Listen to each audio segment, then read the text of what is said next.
rapaziada do YouTube, mais um vídeo aqui para o canal do Fogonete. E hoje voltamos aqui depois daquela maravilhosa vitória sobre o Atlético Paranaense. O Botafogo reencontrou o caminho das vitórias, deu aquela macetada 2-0 imponente no Nilton Santos, jogando bem, Jefinho dando show. O Botafogo então reencontra o caminho das vitórias, fica ali tranquilo no meio de tabela, sem muitos sustos, fé no processo, no projeto que está vindo aí pela frente, que é a longo prazo. Então o Botafogo hoje é tranquilo, né? Vê ali a situação de boa, fazer mais 22 pontos para evitar o rebaixamento e acabou. É isso, né? Para essa temporada é isso. Hoje vamos falar aqui dos reforços, né? Bom, reforços que já entraram nesse jogo e o Botafogo já foi muito melhor, né? Uma qualidade absurda ali do Marçal, do Eduardo, o próprio Jefinho, que é um jogador que pode ser considerado reforço, né? Que chegou ali do Sub-23 e hoje está fazendo belas atuações e mostrando ser importante também o Botafogo. No segundo tempo teve Luiz Henrique, enfim, vamos falar dos reforços e outros que estão vindo ainda, né? O Botafogo ainda negocia com outros jogadores e vão pintar aí com a camisa do Glorioso. Antes de mais nada, queria pedir para mim fazer aquele processo, todo mundo já sabe, né? Se inscreve no canal, deixa o like, ativa o sininho. Por quê? Porque aí você fica por dentro de todas as informações aqui do nosso canal do Fogonete. Fica sabendo de tudo que vai acontecer.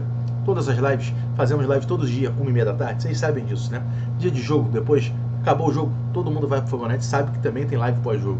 Mas tem vídeos como esse, de opinião, de informação, que vocês só ficam sabendo se vocês estiverem inscritos no nosso canal, se tiver com o sininho ativado principalmente. Aí chegou a notificação meia hora antes, cada vez que esses vídeos forem entrar novos, vocês vão ficar sabendo de tudo que acontece aqui no canal do Fogonete, valeu?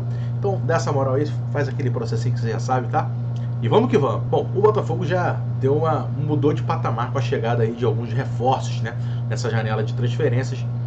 Desde o jogo contra o Santos, alguns nomes já foram liberados para jogo e outros ainda estão chegando, né? O Marçal foi o nome que logo de cara já acertou ali a lateral esquerda, né? Não precisou nem no primeiro jogo dele contra o Santos, já percebemos que é um outro nível de jogador em relação ao que vinha jogando, né? O Hugo é um jovem garoto ainda que tem muito para evoluir, mas o Marçal é experiente, muitos anos de Premier League, campeonato francês, enfim, é um cara que chega pronto para resolver o problema do Botafogo e já está resolvendo o problema do Botafogo na lateral esquerda. Jogador de marcação perfeita ali, também chega bem no ataque, então são pouco tempo, precisou de pouquíssimo tempo para ganhar o respeito do torcedor do Botafogo. Dois jogos de alto nível, o botafoguense já viu que pode contar aí muito com o jogador. Quem também já conquistou a torcida logo foi o Eduardo. Se no primeiro jogo contra o Santos ele saiu do banco, entrou no jogo e não entrou tão bem, contra o Atlético Paranaense ele foi titular e dominou o meio de campo. Junto com o Lucas Fernandes, né, que é um jogador que tem jogado muito bem, o Eduardo teve entrosamento perfeito ali, dominou o jogo, cabeça erguida, sempre dominando, abrindo jogada, criando jogada, dando velocidade quando precisava, segurando o jogo quando tinha que se cadenciar. Uma partida espetacular do Eduardo. Inclusive foi ele que iniciou a jogada do primeiro gol. Ele deu um passe para o Jefinho foi até a linha de fundo, cruzou para o Erisson e que acabou fazendo aquele bonito gol, acertando o ângulo do goleiro Bento. No jogo também, no segundo tempo, entrou também o Luiz Henrique, né? Um jogador que acabou de ser regularizado, não estava ainda com condição física ideais, mas mesmo assim, já no segundo tempo entrou e já mostrou, né? Deu suas credenciais, teve boas arrancadas ali pela ponta esquerda. É um jogador que certamente vai ocupar sua vaga no time titular do Botafogo nos próximos jogos, não tem para onde fugir. Quem também pode ser considerado reforço, não pela janela de transferência, mas um reforço que foi adicionado ao time recentemente e agora está jogando muita bola, é o Jefinho, né? O garoto, depois de alguns jogos fazendo aquela fumaça, dando aquela correria nos adversários, finalmente contra o Atlético Paranaense ele foi muito objetivo, né? Além de fazer as jogadas incisivas de drible, 1x1, que ele é muito bom, ele conseguiu dar uma finalização para a jogada dele, né? Ele próprio chutando a gol, ou ele dando passe para o adversário, e ontem não tem como, foi muito decisivo. Ele fez a jogada do primeiro gol do Erisson e também marcou o seu segundo gol, né? Numa jogada individual que driblou 2 e finalizou com categoria no canto. A minha crítica a ele era justamente nesse sentido, né? As jogadas iniciavam, ele fazia boas jogadas, mas nunca finalizava as jogadas. E ontem foi perfeito. Antes mesmo dele fazer o gol e fazer a jogada do gol, estava claro que ele estava diferente. As jogadas dele estavam terminando, chegando no gol adversário. Era essa justamente a minha crítica. A partir do momento que ele corrigiu isso, o Jefinho foi aí, você deu para ver. Um cara decisivo, fez assistência, deu um gol. Então, parabéns pro Jefinho, um absurdo, que continue assim. todo mundo só tem a ganhar com isso. Quem está pintando agora aí nos próximos jogos é o Adrielson, né? O zagueiro que foi contratado aí após rescindir contrato com o Sport. Ainda não ficou à disposição contra o jogo contra o Atlético Paranaense, mas logo mais vai ter, claro, condições físicas para fazer sua estreia pelo Botafogo.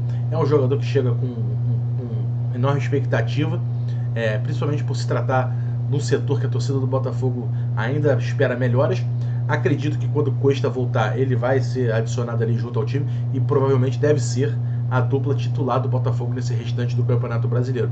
O Cuesta, né, teve aquela lesão na face que vai ficar um pouquinho fora, mas o Adrielson provavelmente já vai conquistar seu espaço no time antes. Esses foram os jogadores que já chegaram ao Botafogo, mas ainda temos outros atletas que devem ser adicionados aí ao longo dessa janela de transferências.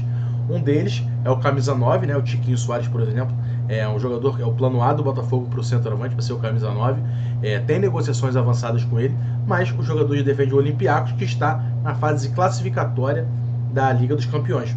O Botafogo aguarda pelo menos uma decisão pelo menos nessa primeira fase.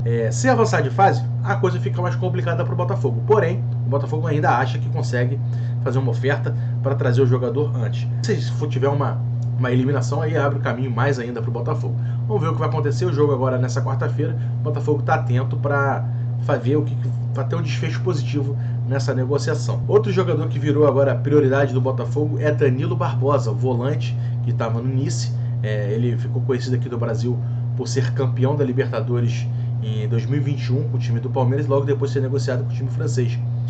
O jogador está com vontade de voltar para o futebol brasileiro e o Botafogo mantém conversas com o jogador e tudo pode caminhar nesse sentido. Então, um jogador que chegaria para ocupar ali a vaga que hoje está sendo utilizado o Tietchan na posição. O Patrick de Paula também fica ali brigando, e agora chega também o Danilo Barbosa, que tem um jogador que tem mais pegada que esses jogadores, tem uma característica mais parecida com o Kaique, né, de muita marcação, de destruir jogadas. É algo carente no atual elenco do Botafogo. Então o Danilo, se tiver a negociação concretizada, chega aí para ajudar nessa posição. Além disso, o Botafogo tem aí negociações com o Orreda, que todo mundo sabe. O jogador do Godoy Cruz está sendo muito disputado, porque o Godoy está numa situação delicada, lutando contra o rebaixamento, e aí a presença dele é considerada fundamental para o time argentino fugir dessa posição incômoda. Mas o Botafogo quer o jogador, tem a proposta e não vai desistir. Já tem um número, o Botafogo sabe que o Godoy está tentando arrastar as negociações o máximo possível para ter esse jogador o maior tempo possível. A janela fecha 15 de agosto, o Botafogo está confiante que vai resolver essa situação. Tenta ser antes, mas também se tiver que ficar tentando até o dia 15 de agosto, vai tentar. O Botafogo não está com tanta pressa, porque o time está bem, está conseguindo encaixar, principalmente agora, após a vitória sobre o Atlético Paranaense. Então, o Botafogo está na luta. Mas então por que não paga a multa rescisória dele? A multa rescisória do Orreda não é barata. Quando ele estava no Racing, por exemplo, antes de se transferir para o Godoy, a multa dele era de 18 milhões de euros. E a tendência é que a multa dele seja parecida no time do Godoy Cruz.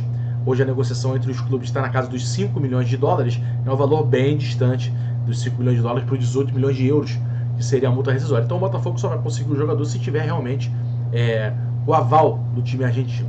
Então é uma negociação que vai ser arrastada e não vai ter uma solução fácil. John Textor quer o jogador, vai fazer de tudo, mas as coisas vão acontecer no tempo que tiver que acontecer. Então é isso, rapaziada. Valeu aí pela moral. O Botafogo realmente já deu uma melhorada com esses reforços que chegaram. Outros reforços estão chegando. Vai melhorar ainda mais. Então o futuro do Botafogo é uma tendência que seja de coisas muito boas, né? Um time que está crescendo. O Luiz Castro está conseguindo botar o Botafogo Way, como diz o John Textor, em prática. Então a tendência é que tudo seja maravilhoso aí para o torcedor do Botafogo. Valeu, obrigado pela moral, eu fico por aqui. Valeu pela audiência e até a próxima. Valeu!